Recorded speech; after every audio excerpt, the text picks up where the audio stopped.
ایک سوال ہے اور وہ سوال یہ ہے کہ ہماری کیا غلطی تھی؟ ہم تو آپ کی تفریح کا سامان کرنے ایک جگہ سے دوسری جگہ، ایک شہر سے دوسرے شہر، ایک صوبے سے دوسرے صوبے جاتے ہیں۔ ہمیں کیوں مارا؟ ہم سے ہمارے بھائی کیوں چھینے؟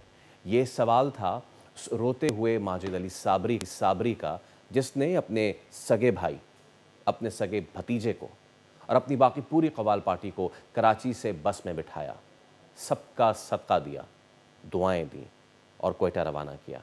لیکن روانہ کرتے وقت وہ نہیں جانتا تھا کہ جس سفر پہ وہ اپنے پیاروں کو روانہ کر رہے ہیں ان کا آخری سفر ہوگا۔ ذرا سوچئے، کوئٹہ پہنچنے میں صرف آدھا گھنٹہ رہ گیا تھا، صرف آدھا گھنٹہ۔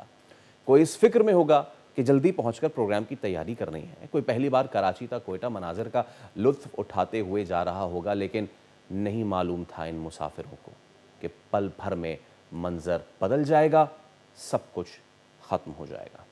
کچھ دنوں پہلے بھی بلوچستان میں ایسا ہی تو واقعہ ہوا تھا، ایسا ہی تو کسی کے بھائی، کسی کے بھتیجے، کسی کے باپ کو ناحق مار دیا گیا تھا، ایسے ہی تو کئی گھرانوں کے چولہے بجھا دیے گئے تھے۔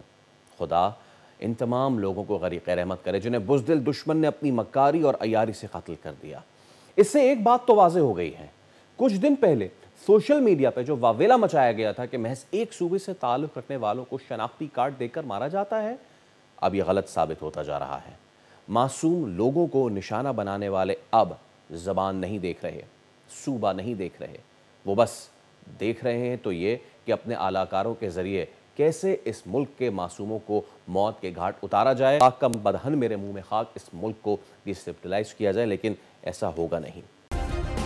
سبسکرائب کریں اور بیل دبائیں تاکہ کوئی خبر رہ نہ جائے۔